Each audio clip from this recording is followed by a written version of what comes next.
The Mariners made a miraculous comeback, only to lose in extras. Let's talk about it. Colby, hit it.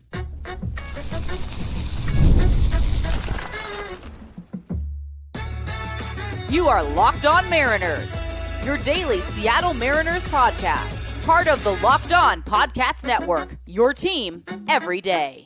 Ahoy, sailors. It is Tuesday, June 10th, 2025. This is Tony Gonzalez and Colby Patnode for the Locked On Mariners podcast, part of the Locked On Podcast Network, your team every day.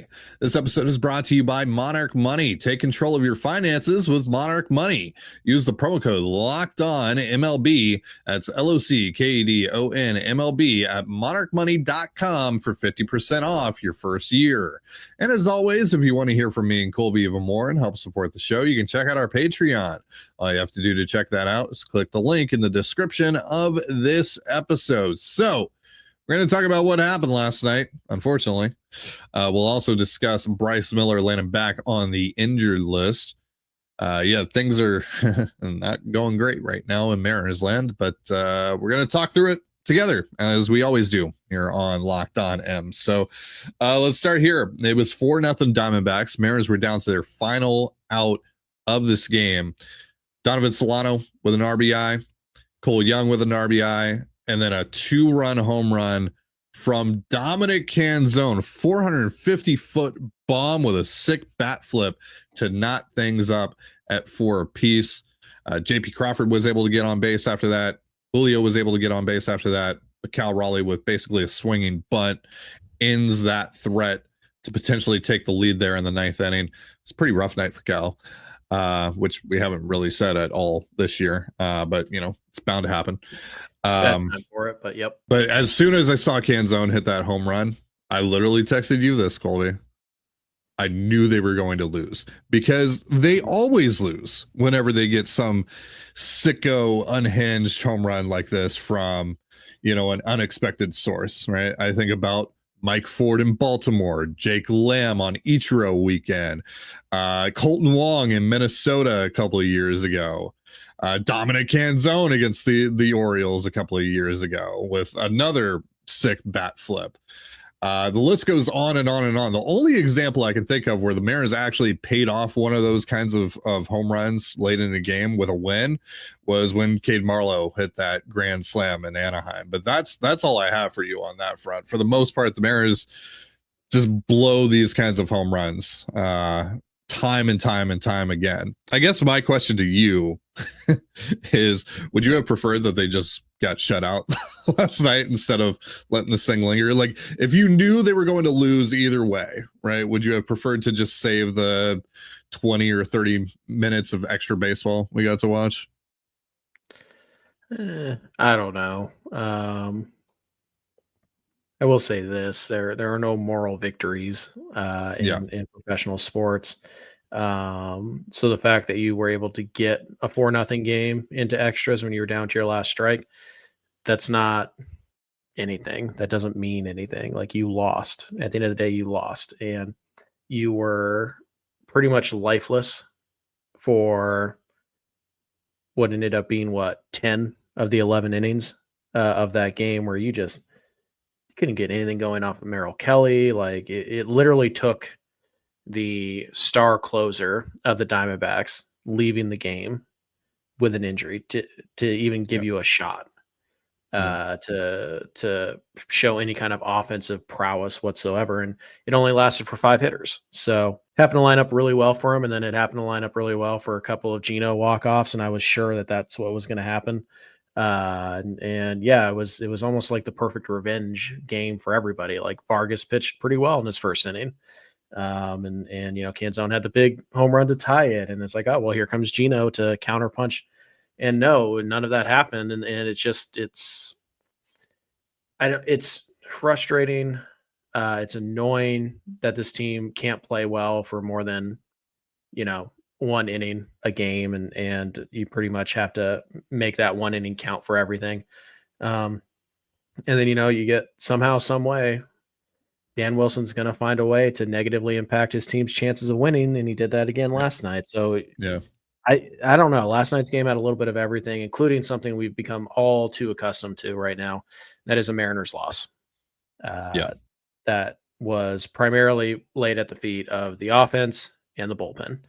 So, it's I don't look for moral victories, especially not when you've lost now. I think 14 of your last 19 games or something like that. Like I don't care. Any kind of fight or any kind of energy or whatever, because you played dead. You played dead for, again, 10 of the 11 innings, and really you played dead for all but 5 hitters in the entire game. So, yeah, I don't know. I don't really care. But I mean, if you're going to go through all that work to force extras and actually get even to the 11th after you fail to score in the 10th, you kind of have to win that game. Like you have to. Yeah. Well, and then, all the extra usage that you put on Andres Munoz and Carlos Vargas and how that impacts the rest of the series and all. Yeah, it's just in a way, and maybe it's also because, I live in the Eastern time zone, so these games are a lot later for me than they are for most of you, that I'm just like, I kind of wish that they just got shut out last night. I could have, gone about my night a bit earlier. Honestly, the ninth inning kind of saved me from getting on this show and yelling, because it went from, I was just pissed off watching the game for the first 26 outs, and then I started laughing hysterically when Dom Canzone hit that home run. And then when they lost, I just kind of did the same thing I do always whenever they lose, is just kind of laugh about it, because it's like, yeah, of course they did. Well, it's the Mariners, right? Of course they did that. Of course they lost when they got a game-tying home run from Dom Canzone on the night that he got called up. But Ty, do you want to know the good news? What? As soon as the Mariners take the lead in last night's game, we have Matt Brash available.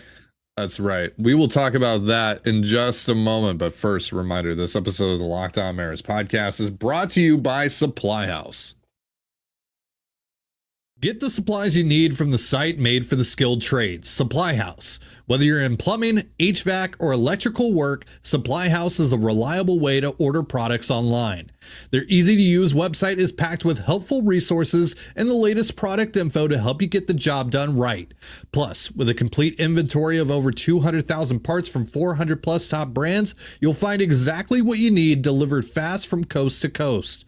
Join the Trade Master program today at supplyhouse.com/TM and start ordering plumbing, HVAC, and electrical supplies with just a few clicks.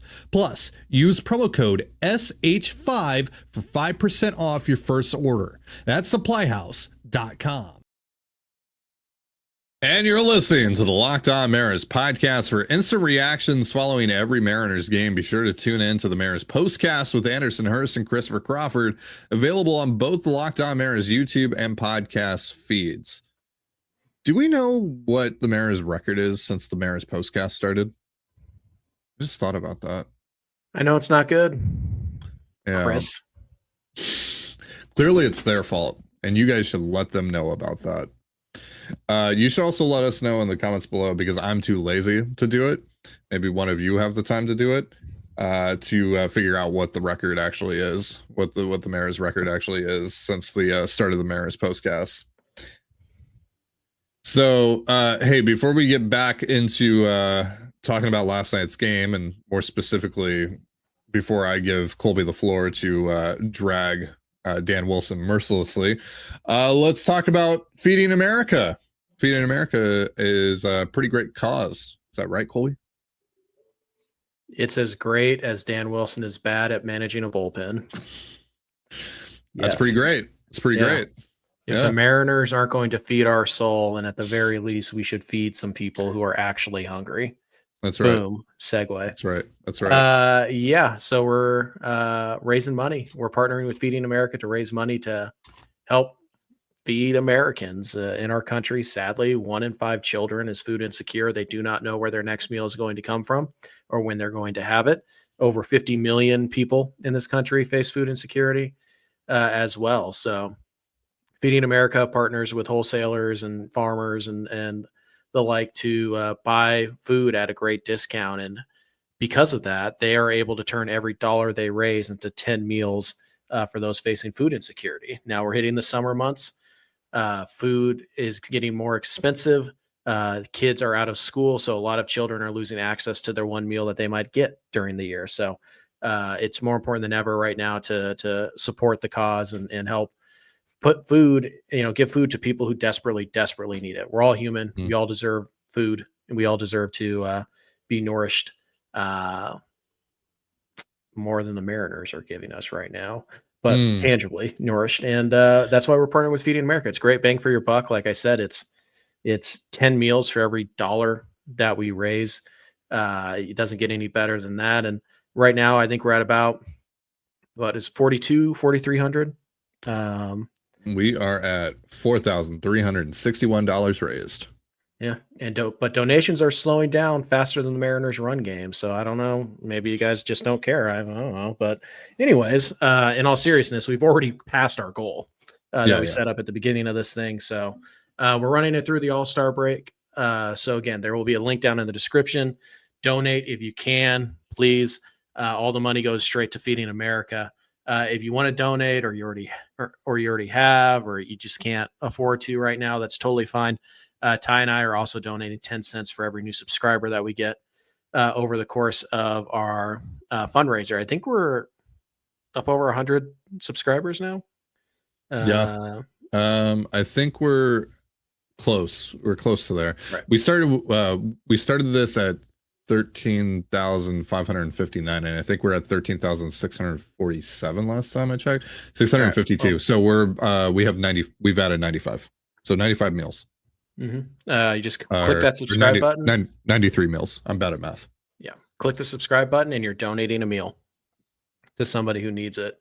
Either please donate directly using our link so we can keep track of how much we've raised, or feel free to subscribe. And if you've done all that already and you want to continue to help, share these videos, share the link with your friends and your family and your social media followers and all that. Let's see how high we can get it. A couple years ago, we got to $15,000, and that was with probably about half the subs that we have now.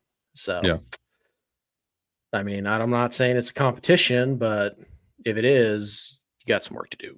So, Yeah. And clearly, if you donate, the Mariners will play better. Yes, that is totally how that's worked. Since we've started this fundraiser, the Mariners are playing fantastic ball. That's right. I mean, you can't slow down, or else the Mariners offense will slow down, and they're clearly both connected. Hey, George donated $50 yesterday. It says great cause. Thank you so much, George. Anonymous also donated $50, saying this is rad. I appreciate your genuine appeal to humanity in these trying times. TJ donated 10, and Blaine donated 20, saying Colby's big dumper tattoo on his butt will feed Mariners fans for generations. I agree. Definitely not happening. But if we get to 20,000, definitely not on my backside. Definitely not big dumper, but maybe something. 100,000. No. 500,000. No. $1 million. Yes. All right. There we go. Get us to $1 million. Colby's getting the big dumper tattoo on his backside. Okay. I got to remember that we play along with FCC rules here. All right. So keep that in mind, by the way, Colby, for this upcoming segment here. Dan Wilson, Matt Brash, go. You guys know I don't like to be confrontational. So I'm trying to think of a polite way to say Dan Wilson is a blithering idiot without it sounding like I'm saying he's a blithering idiot. But for a guy who obviously is not an idiot, he sure does idiotic things kind of a lot. For example, saving your second best reliever for a fictional lead you never had, only to watch your fourth, fifth best reliever working in his second inning of work, having already thrown 40 pitches or so, going up against the heart of the Diamondbacks order, one of the best offenses in baseball. Yeah, let's stick with the fourth or fifth best guy. Even though we know that our second best guy is 100% available. He's been thrown in the bullpen all evening. He's ready to go. And with the bases loaded and one out with the winning run on third, you don't need a fly ball. You don't need a ground ball. You need a strikeout. Let me introduce you to Matt Brash. Dan, apparently you don't know who that is. One of the premier strikeout men in all of baseball. One of the filthiest pitches in all of baseball. Easily your best option. Should have pitched the 10th, whatever. You got away with one. Good for you. Should have started the 11th. You got one out, and you still have a shot to win that game somehow. Brash is ready to go. He's right there. He's the number 2. Nah, let's stick with the 30th pitch of Carlos Vargas against Josh Naylor, a power-hitting lefty, because we need to save Brash just in case we hypothetically might get a lead at some point. It is mind-boggling stupid to save Brash for a lead, period. Because here's the thing, right? Let's say you get the lead. What is worse, Ty? Is it worse to give up the game tying run, or is it worse to give up the game winning run? That's hard. It is simple thought. Like, it is simple logic. If you use Brash until you get a lead, then if the guy who you bring in surrenders the lead, you still get to keep playing baseball. In a tie game in extras, if you surrender the lead, you lose. The game is over, and you have Matt Brash sitting in the bullpen still. And by the way, you might have burned him for today too, because he pitched on Sunday, and then yesterday he threw a lot in the bullpen. This guy coming off of surgery, he might not be available today anyways because you didn't use him. So you might as well have used him. So, I mean, also, by the way, Andres Munoz got 1, 2, 3 in 8 pitches? Very quick inning. I think it's okay to ask him to go another in extras with the winning run on second base. But no, let's go to Vargas, who's been good. Don't get me wrong. He's not Matt Brash. Jerry made the call, right? He put the call in to Aura Farm for the ultimate revenge game. Right? We got the Canzone home run. Now let's let Vargas go out there and throw, screw it, 5 extra innings. He already got the Aura win. He's shut down the. We got to ensure that Carlos Vargas shows up in the win column of this game. It's clearly what happened. It is beyond baffling. Yeah. That anybody could be this bad at their job and avoid criticism for this long, as Dan Wilson has done for a majority of the fan base. Now, I will say that ice is thawing pretty quick here. I am seeing more people being critical of Dan's decision-making. I see it a lot. Maybe I just follow the right people.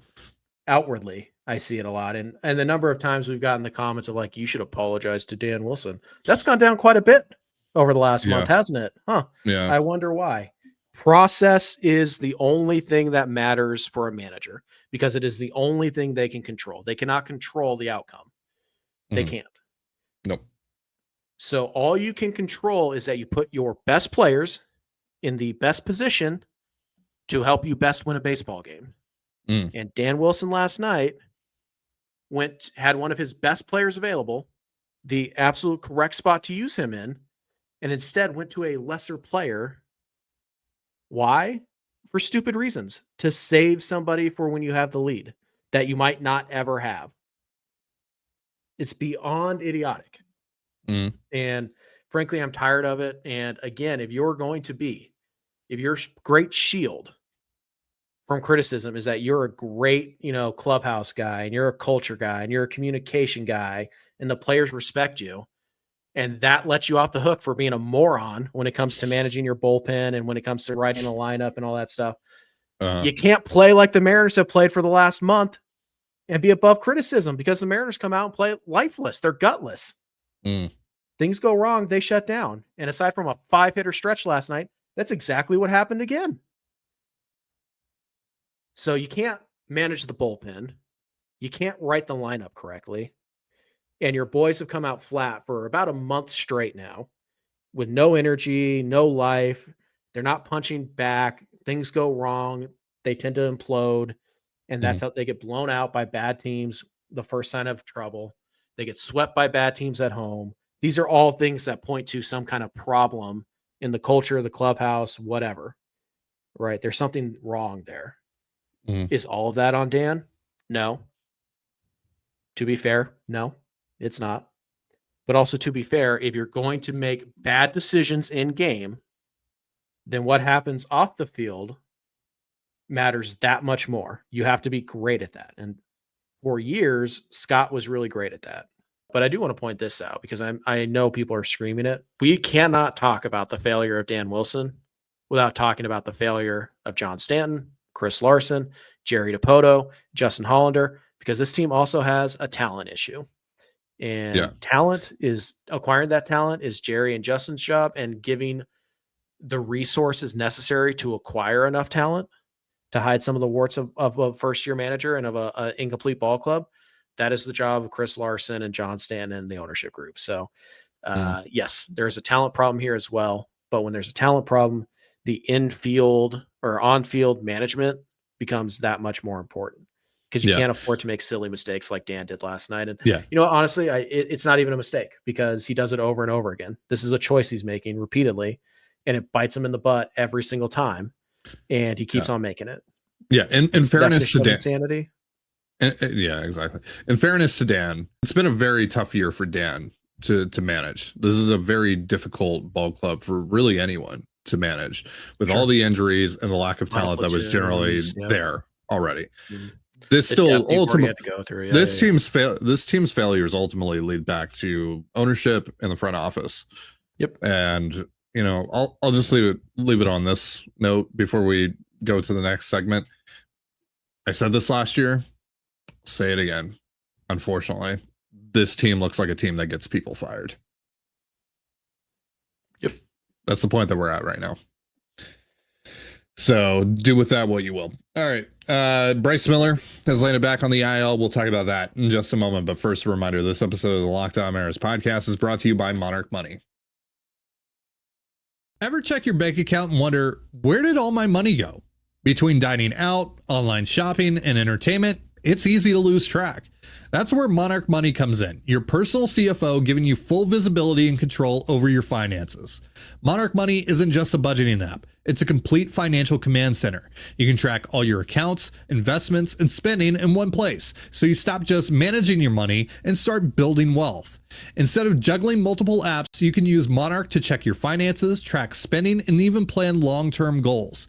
Managing money with your partner is smoother than ever. You can track shared and personal accounts, set goals, and stay on the same page without the stress. Take control of your finances with Monarch Money. Use promo code LOCKEDONMLB at monarchmoney.com for 50% off your first year. That's monarchmoney.com, promo code LOCKEDONMLB for half off your first year. And you're listening to the Locked On Mariners podcast. So Bryce Miller is back on the IL. It's right elbow inflammation, same thing that he was dealing with a couple weeks ago. Dan Wilson said after the game last night that the cortisone shot that they gave him just didn't work as they had hoped.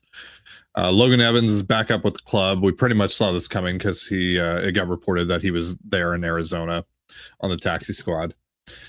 So sure enough, that is the corresponding move here for Miller. So Evans will start tonight. Wu will start tomorrow as a result of the roster move.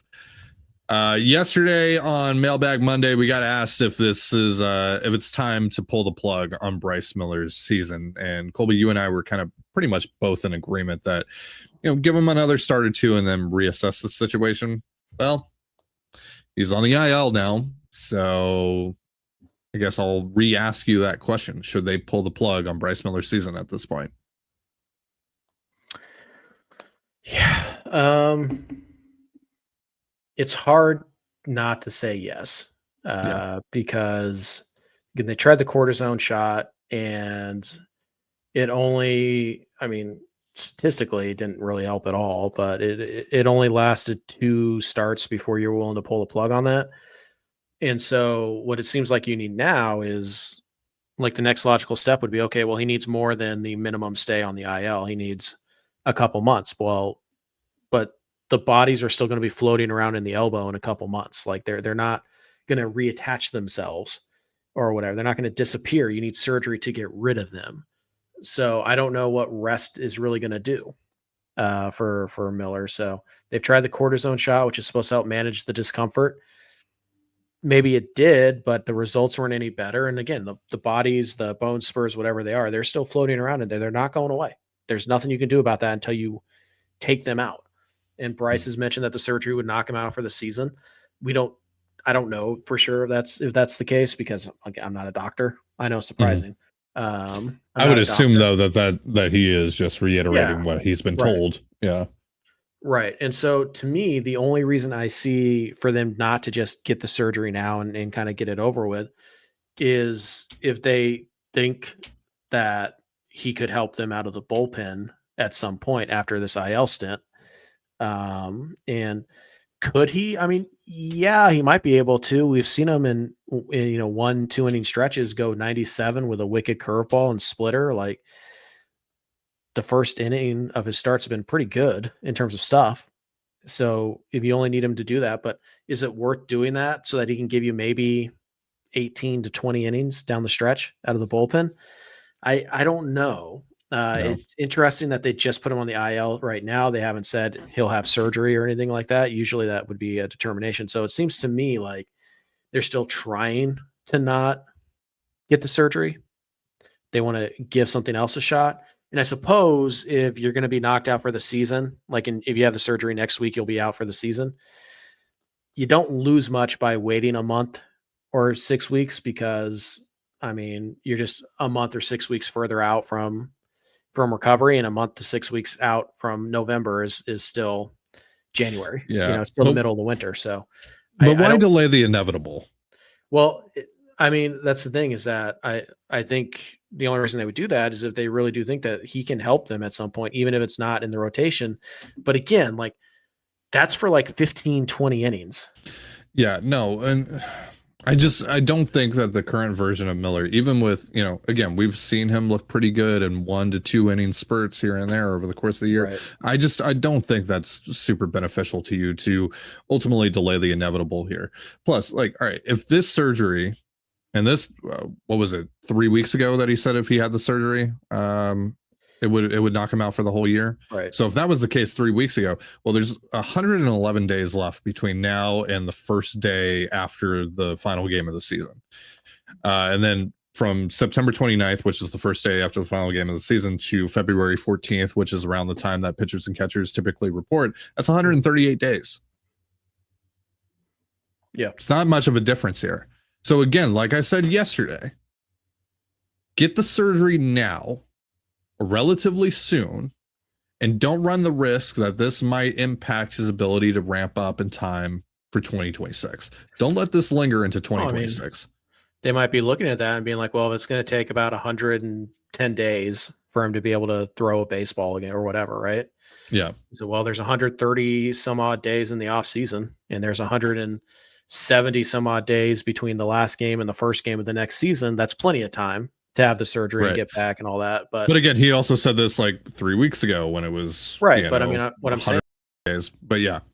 Right. But again, you can still, in theory, have the surgery the day after the season, and in theory, be throwing in spring training couple months, couple days into spring camp. Sure. But again, you have to build that all back up, because obviously they throw in the winter as well. Yeah. So maybe he misses the first month of whatever, but it does seem like it's a pretty simple procedure. It's not like this is a long-term risk here, is apparently. Again, I'm not a doctor. I really don't. Well, it's not as far as we know, there's no ligament damage. There's nothing like that.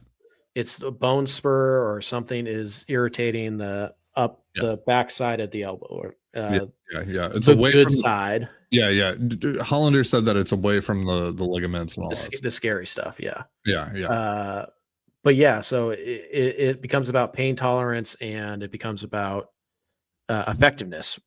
Well, the pain tolerance may be there for Bryce. He's certainly, taking the ball every fifth day outside of the one IL stint, but the effectiveness isn't there at all. And so I don't know what the plan is here. I do think now it could just be because it literally just happened this morning, just got announced this morning that later today or sometime in the next week, they'll just announce the surgery is going to happen. Yeah. But it is interesting that they just placed him on the IL, and they've just kind of been like, yeah, the cortisone shot didn't really work the way we were hoping. And that's it. Like normally it's like, yeah, we think it's just best for Bryce and for everybody if he gets that cleaned up right now, or if he, here's the plan. And maybe we get that from Dan in pregame, because we're still 3-4 hours away from when he would actually talk to the media, and maybe he'll have more info there. Although, Dan is not exactly the most forthcoming with information. So yeah, it's weird. I think at this stage, you probably should just shut him down. Yeah. I don't know what the big prize is to be had. And the fact that Hancock is pitching well enough, and the fact that Logan Evans is pitching well enough, and that you can always go get, an Andrew Heaney type at the deadline, or somebody like that, if you really want a veteran in that number 5 spot. I think now is as good a time as any to just go ahead and get that done. So, especially, we think Logan's going to be back soon. We hope Logan's going to be back soon and effective. We'll see. I think he makes his next rehab start today or tomorrow. So we'll see how that all goes. But I think the best thing is just to really play it safe, get that surgery now, and increase the odds that he's ready to go by spring training 2026 as much as you possibly can. All right, that is going to do it for our show. Thank you so much for joining us here on the Locked On Mariners podcast. For Colby Patnode, I'm Titan Gonzalez. Be sure to give us a follow on Twitter at LO_Mariners. You can follow me at Titan Gonzalez and Colby at CPAT11. That's CPAT11. We're also on Blue Sky. You can follow me at TDG, Colby at MLB Colby, and the show at Locked On Mariners. You can also find us on Instagram and TikTok at Locked On Mariners. Have yourself a beautiful baseball day, and we'll see you next time. Peace.